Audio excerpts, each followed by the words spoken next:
morning students. Today we will do the topic of word problems, applications of linear inequalities. हम कैसे इनको apply करेंगे? For example, first question is find all the pairs of consecutive odd positive integer. Odd भी होने चाहिए, consecutive भी होनी चाहिए. For example 3 and 5 positive भी होने चाहिए. For example 7 and 9 जो odd भी हो, लगातार आने वाले odd positive integer. Both of which are smaller than 10. ठीक है, दोनों के दोनों हमारे 10 से कम होने चाहिए, such that there sum is more than 11, और दोनों को प्लस करके हमारा 11 से ज्यादा आना चाहिए. तो इसका सॉल्यूशन क्या होगा? मान लो मेरा फर्स्ट पॉजिटिव इंटीजर है x, ठीक है, ऑड है जो, और इससे अगला क्या हो जाएगा x प्लस 2, क्योंकि मान लो मैं 5 ले रही हूँ, 5 के बाद मुझे 7 लेना है तो 2 ऐड करना पड़ता है ना. नाउ अब उसने बोला क्या है? Both of which are smaller than 10. x is less than 10, x plus 2 is also less than 10, that is x is less than 10 minus 2. x छोटा होएगा 8 से, x छोटा होएगा 10 से. तो इन दोनों को अगर कंसिडर किया जाए, एक इक्वेशन कह रही है x 10 से छोटा है, एक इक्वेशन कह रही है x 8 से छोटा है, तो दोनों का कॉमन पोर्शन कौन सा होएगा? x less than 8. इसको कंसिडर करके चलेंगे अब हम, ठीक है. Now such that there sum is more than 11. दोनों का जो सम है x plus x plus 2 that should be more than 11.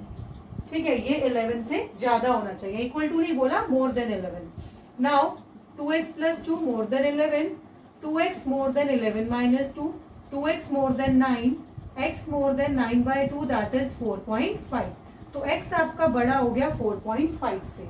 अब इसको और इसको हम लेके चलते हैं, तो एक तरह से x आपका 4.5 से बड़ा है और 8 से छोटा है. तो हमारा ये क्या था? पॉजिटिव इंटीजर था, ऑड था.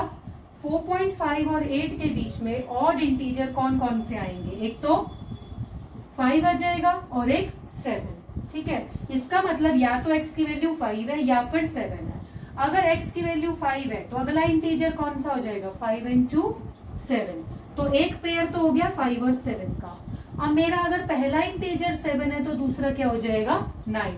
तो एक पेयर हो जाएगा 7 और 9 का. This will be your answer. ठीक है, तो इस तरह से अप्लाई करना है हमें लीनियर इनइक्वालिटीज को in solving the word problems. दूसरे क्वेश्चन की तरफ चलते हैं. We will do one more question.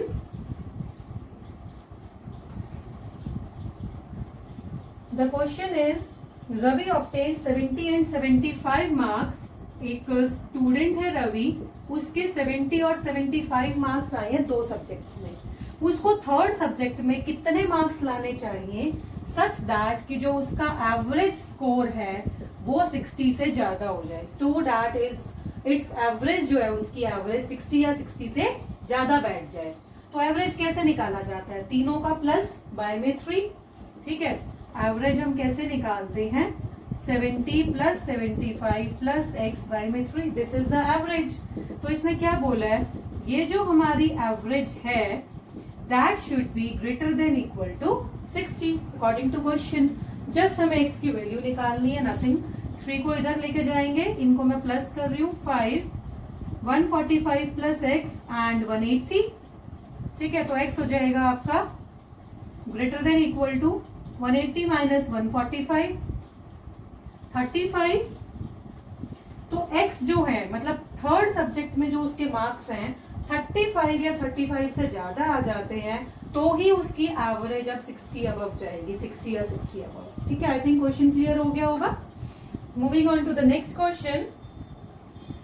हमें एक ट्रायंगल दी हुई है. This is a question of a triangle. इसमें क्या दिया हुआ है? The longest side of a triangle is 3 times the shortest side. मान लो मेरी shortest side ये है, तो जो longest side है वो 3x है, और जो third side है वो कितनी है? That is 2 centimeter shorter than the longest side. ये मैंने shortest side ली है, ये मैंने longest side ली है. इसमें क्या बोला था? Longest side is 3 times the shortest side. ठीक है, तो मैं let कर रही हूँ shortest side x centimetre, therefore longest side कितनी हो जाएगी? 3x. नाउ जो थर्ड साइड है, इट इज सेड दैट जो थर्ड साइड है लॉन्गेस्ट साइड से 2 सेंटीमीटर कम है. तो 3x माइनस 2 हो जाएगी। ठीक है, ये हो गया।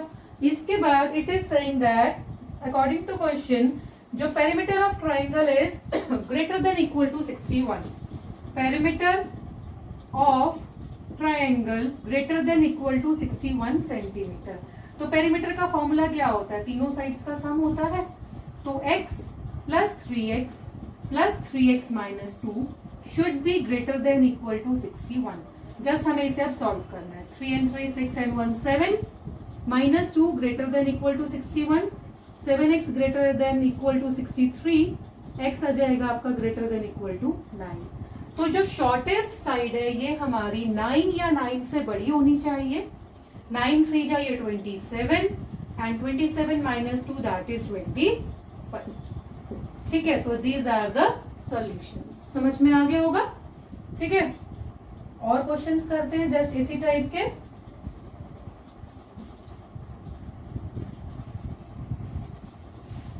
The question is a solution is to be kept between 68 degree Fahrenheit and 77 degree Fahrenheit। 68 degree से 77 डिग्री Fahrenheit के बीच में उसको रखना है।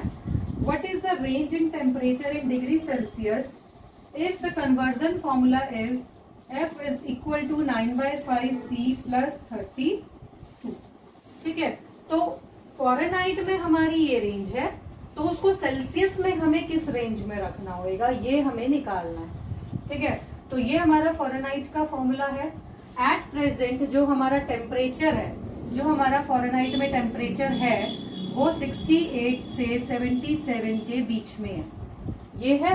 ठीक है, अब हम क्या करेंगे, इसकी वैल्यू रखेंगे 9/5 of C plus 32 lies between 68 and 77। क्या करना है, एक बार इसको इसके साथ सॉल्व करना है और एक बार इसके साथ। ठीक है, तो यहाँ पे लिख रही हूँ 68 less than 9/5 of C plus 32 minus में चला जाएगा, लेस देन 9/5 डिग्री C। ठीक है, तो 68 minus 32 you are getting 36 less than 9/5 of degree Celsius. Now 9/5 multiplication में है, इधर डिवाइड में ले जाइए, मतलब क्रॉस मल्टीप्लाई एक तरह से। तो ये हो जाएगा आपका 9 4 जा 36, 5 4 जा 20। तो जो आपका डिग्री सेल्सियस का टेम्परेचर है वो आपका 20 से ज्यादा है। ठीक है, 20 से ज्यादा। अब इन दोनों को अगर मैं सॉल्व करती हूँ, 9/5 of C degree Celsius plus 32 less than 77, 9/5 of degree Celsius less than 77 minus 32, 9/5 of degree Celsius less than 45 and 9/5 multiply में है, उधर आप रिवर्स कर लीजिए इसको।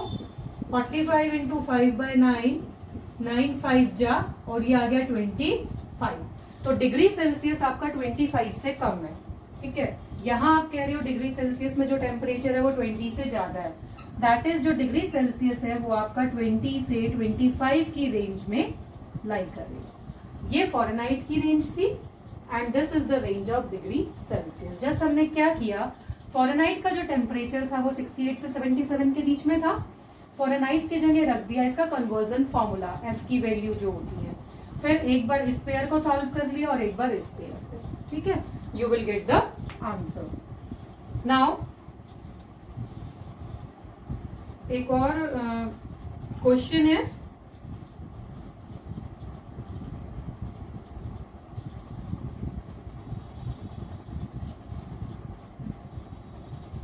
how many liters of water will be added to 1125 liters? Question is,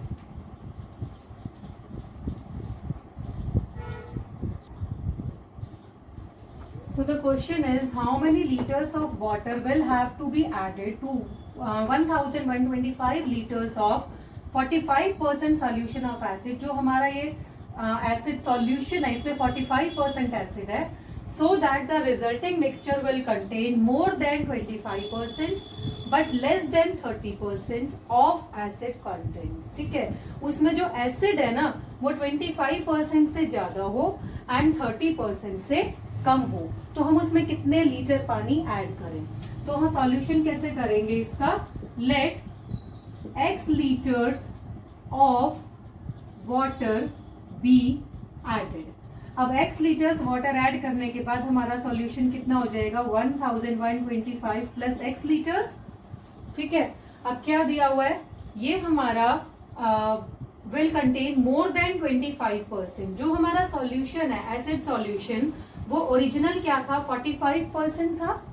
तो 45% of 1125 ये वाला जो एसिड सॉल्यूशन है.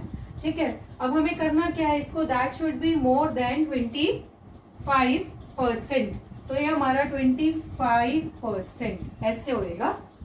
ठीक है. 25% से ज्यादा होना चाहिए, तो ये इक्वेशन आएगी. और सेकेंड इक्वेशन क्या आएगी हमारी, 30% से कम होना चाहिए,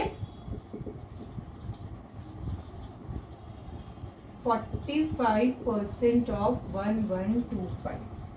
ठीक है.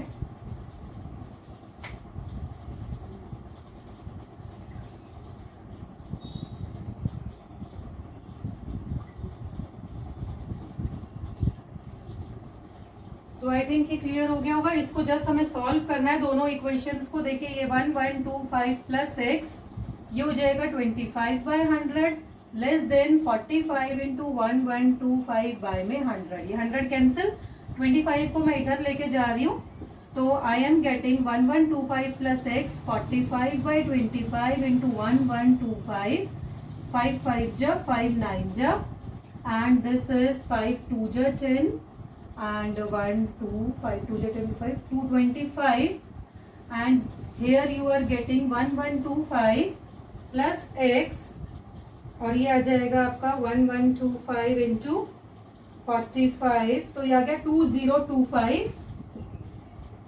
माइनस करेंगे तो x लेस देन 900. ठीक है. 900 से कम लीटर्स पानी होएगा.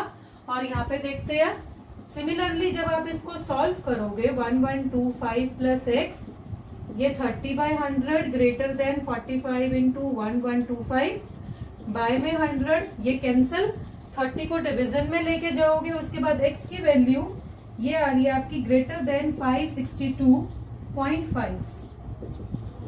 ठीक है. बस ये दोनों वैल्यूज आ गई. तो आपका जो x है वो लेस देन 900 है एंड ग्रेटर देन 562.5 है. तो ऐसे आ जाएगा 562.5 से ज्यादा और 900 से कम. This is the solution set. कि मतलब जो हम पानी डालेंगे वो इतना होना चाहिए 900 से कम, 900 लीटर्स से कम और 562.5 लीटर्स से ज्यादा वाटर हमें ऐड करना पड़ेगा, तब हमारी ये कंडीशन सेटिस्फाई होगी. ठीक है.